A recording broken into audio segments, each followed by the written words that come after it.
A informação que você vai receber a seguir poderá ser importante para seu futuro financeiro. Vai compartilhar com você Fábio de Souza Neto.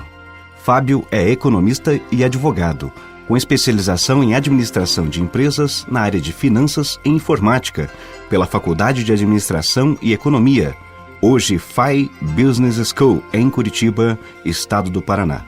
Trabalhou no quarto maior grupo financeiro do país, onde coordenou a área de tecnologia da informação. Foi também professor e coordenador da área de finanças da mesma faculdade, tendo presidido a Associação Nacional de Usuários de Informática e Telecomunicações do Brasil, entidade com mais de 4.000 empresas associadas. Empresário há mais de 20 anos, com negócios no Brasil e em mais de 15 países, Fábio tem sido convidado como conferencista para participar de seminários de negócios na Europa e América Latina. Com vocês, Fábio de Souza Neto.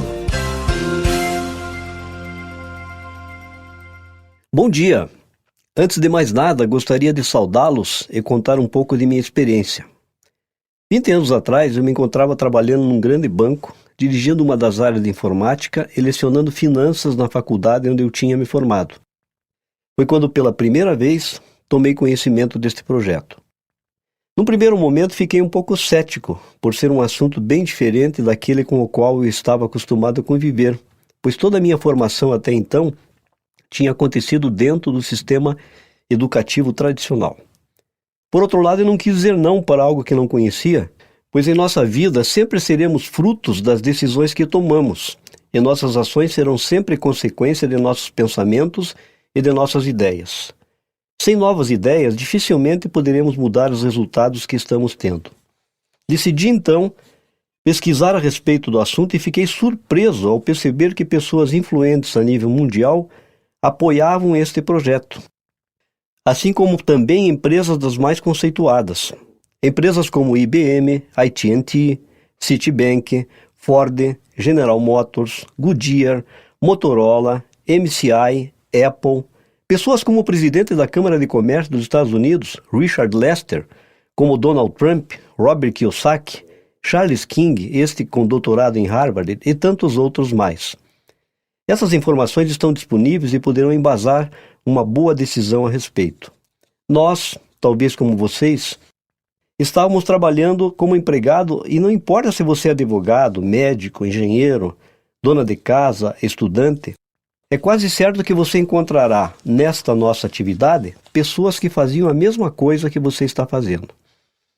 O projeto representa uma proposta para desenvolver um negócio na área empresarial baseada no indivíduo, onde sem capital inicial poderão ser geradas receitas muito interessantes que poderão lhe dar opções de solucionar seus problemas financeiros ou mesmo de atingir maior tranquilidade neste campo. E isto poderá ocorrer sem que você deixe suas atividades atuais. É um negócio onde será necessário estudar, desenvolver um trabalho, mas as perspectivas de resultados são muito atraentes. Neste CD, eu gostaria de fazer alguns comentários em 3 campos. Sobre mudanças que estamos enfrentando nos campos da economia e dos negócios, sobre tendências e paradigmas que estão nos afetando, e também fazer algumas sugestões para melhor aproveitar o momento pelo qual estamos passando. Vamos então, em alguns minutos, conversar um pouco sobre esses temas.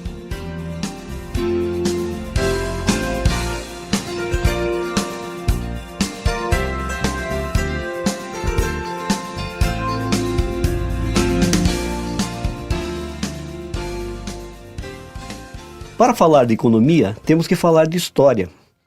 Há 200 anos atrás, nós nos encontrávamos na primeira grande era econômica que existiu, que foi a era agrícola. Nesta época, o dinheiro vinha do campo.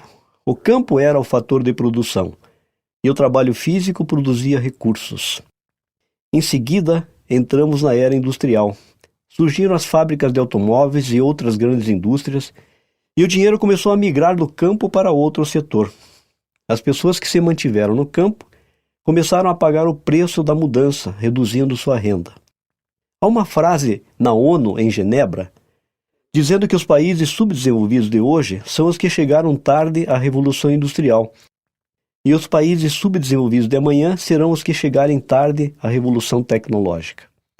Estamos vivendo uma nova era, e as pessoas falam de crise como se o dinheiro estivesse acabando e as oportunidades desaparecendo. Foi a mesma coisa que se passou na mudança da era agrícola para a era industrial. Na realidade, o dinheiro não desaparece, o que muda é a forma de ganhar dinheiro. Se pudéssemos comparar a economia com um poço de água, poderíamos dizer que o poço da velha economia está secando e está surgindo um novo poço. A questão é como aproveitar as novas oportunidades. Por exemplo, Rockefeller, Conrad Hilton, Henry Ford demoraram anos para conquistar suas fortunas, às vezes até uma vida inteira. Hoje em dia estamos vendo fortunas serem construídas em pouco espaço de tempo. Fortunas como a de Michael Dell, Jeff Bezos, Bill Gates. Isto pelo potencial enorme que existe na nova economia, repleta de muitas oportunidades. Todos acompanharam recentemente a venda do Instagram para o Facebook por $1 bilhão, onde um jovem de menos de 30 anos de idade, por sinal aqui de Curitiba, teve como sua participação $100 milhões. Ou também a venda do Waze para o Google, também por $1 bilhão. Na era industrial, havia um grande trabalho físico e também mais demanda do que oferta. Havia necessidade de muitos empregados. Nesta nova era chamada do conhecimento, da tecnologia ou da informática, muitas coisas mudaram. As formas de fazer negócio estão mudando. A economia está interconectada. Vivemos um momento apaixonante. Isto significa muitas mudanças na forma como vivemos e na forma como geramos renda. Na área trabalhista, por exemplo, a demanda por emprego era enorme. Em 1990, a maioria das pessoas tinham empregos. Hoje, houve uma enorme redução da demanda, pois 50% têm empregos e os demais são autônomos ou têm suas próprias empresas. Também havia muita estabilidade no emprego. Hoje em dia é comum encontrar demissões em massa, decorrentes de reestruturações, fusões e mudanças constantes. Na Espanha, por exemplo, existem hoje mais de 5 milhões de desempregados. Antes haviam as carreiras de longo prazo nas empresas, onde os empregados dedicavam praticamente suas vidas para estas empresas. É muito menos comum que isto aconteça nos dias de hoje. Haviam também benefícios atraentes, onde as empresas eram quase como grandes pais. No tempo, no entanto, houve uma enorme redução dos benefícios e também redução de salários. Antes o foco era a especialização. Hoje a educação tradicional já não é mais garantia de emprego. No campo das aposentadorias, os desafios são enormes. No passado haviam poucos aposentados e muitos contribuindo. Hoje a situação está se invertendo.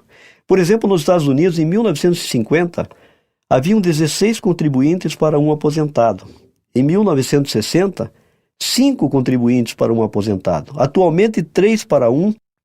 E espera-se para 2030, 2 contribuintes para um aposentado. Na França, existem 25 milhões contribuindo e 11 milhões de aposentados. Na Alemanha, 32 milhões de trabalhadores contribuindo e 11 milhões de aposentados. E na Itália, vejam só, 20 milhões de trabalhadores e 21 milhões de aposentados. Por esse motivo, estão sempre surgindo novas regulamentações para que se trabalhe mais para receber menos. Isso não irá mudar, porque a causa é a mudança na pirâmide que existia. Antes, o valor da aposentadoria era o suficiente para sobreviver. Hoje, 66% tem que continuar trabalhando para se manter e 1% se aposenta com riqueza.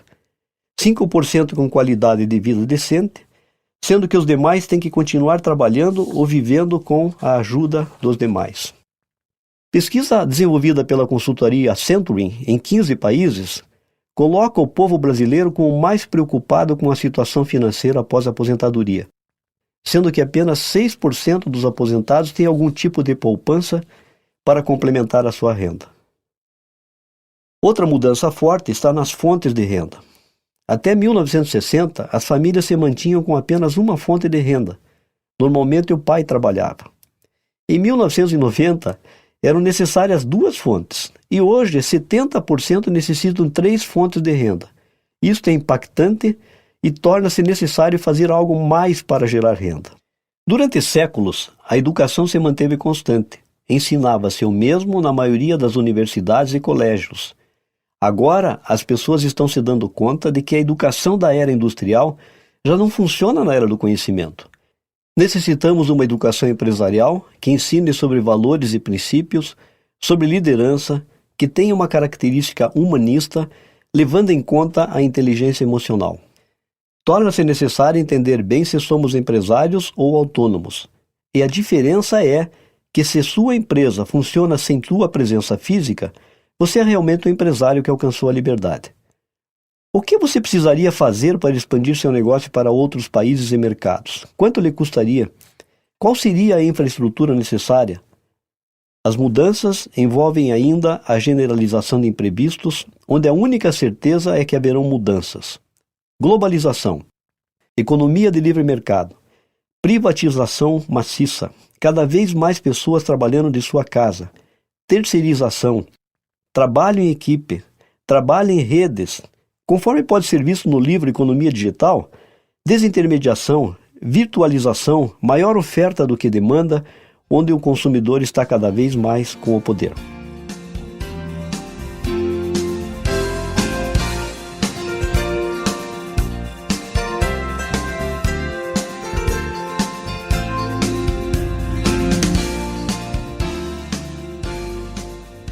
Paradigma é uma série de ideias e conceitos que temos em nossa mente, formada através de nossas experiências e aprendizagem.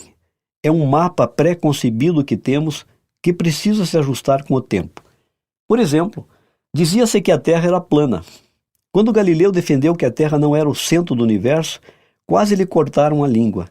As universidades demoraram 150 anos para aceitar a tese de que a Terra era redonda. Temos que levar em conta os paradigmas para analisar as tendências. Tendência é algo que modifica a necessidade coletiva. Por exemplo, quando os telefones celulares foram lançados, os custos eram altíssimos. E o paradigma era que era para gente rica. E hoje há mais telefones celulares do que habitantes no Brasil. Muito mais do que linhas fixas. Com certeza, poucos teriam interesse hoje em abrir uma videolocadora, ou mesmo uma fábrica de CDs, porque todos os dias surgem novos meios de armazenamento de informações mais compactos e mais baratos. No livro Queremos que Você Seja Rico, de Donald Trump e Robert Kiyosaki, dois grandes gênios, cada um em seu setor, são colocados fatores que irão impactar nossa economia. Déficit comercial dos Estados Unidos, desaparecimento da classe média, aumento da distância entre ricos e pobres, redução dos salários no decorrer do tempo, contratação de jovens com salários mais baixos, impacto da geração Baby Boomers, geração que nasceu depois de 1945, quando nasceram milhões nos seguintes 10 anos. São hoje 87 milhões de pessoas que têm guiado as mudanças e tendências. Artigos para os bebês, automóveis, imobiliária. Essa gigante população está se aposentando a partir de 2010, com todos os impactos decorrentes.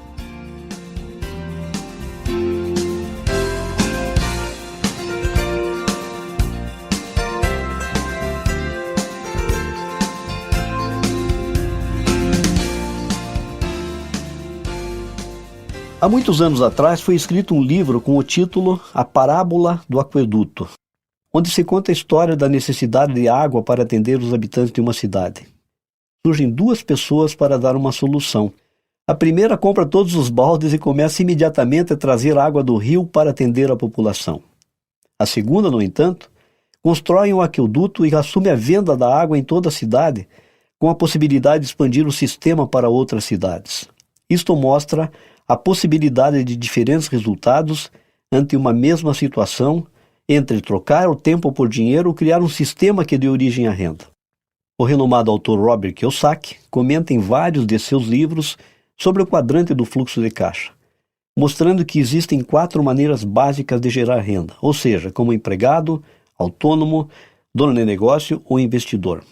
Ele mostra também que empregados e autônomos trocam seu tempo por dinheiro, enquanto que donos de negócios e investidores desenvolvem um sistema que faz com que sua presença física, depois que o ativo seja gerado, não seja necessária. Esta possibilidade se tornou ainda mais atraente na era do conhecimento. Ele comenta também que a informação é o maior ativo de nossa época. Em épocas anteriores, para ser rico, era necessário possuir fábricas, gado, minas de ouro, poços de petróleo. Na era da informação e do conhecimento, não são necessários esses recursos. Basta ver os resultados obtidos com o Google, MySpace e outros ativos construídos com base no conhecimento e na tecnologia.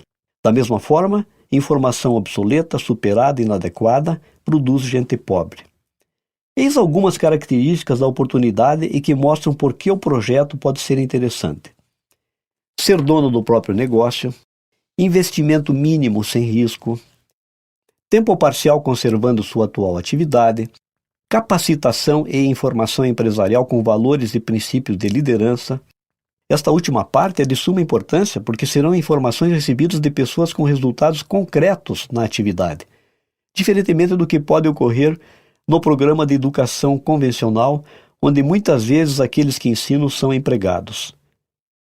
Sem necessidade de infraestrutura, de empregados e de estoques, recuperação do capital desde o primeiro mês, assessoria e apoio permanente, sistema comprovado de êxito para duplicar o negócio, potencial de crescimento ilimitado, negócio global baseado em tecnologia com alto toque pessoal. Para o desenvolvimento do projeto, no entanto, é necessário uma atitude de estudante e disposição para aprender, uma atitude de confiança e assumir um compromisso. Nós lhe pedimos, então, que analise as informações aqui colocadas e que também valorize o tempo da pessoa que lhe entregou esse CD, tomando a decisão que for julgada mais apropriada. Caso sua análise seja positiva, você será muito bem-vindo. Será um prazer ajudá-lo a atingir suas metas, sejam elas maior liberdade de tempo, melhor qualidade de vida, maior dedicação para a família, ajudar a outras pessoas, ter mais flexibilidade, gerar uma renda adicional ou mesmo construir uma grande organização dentro das características da nova economia. Tenham todos um bom dia.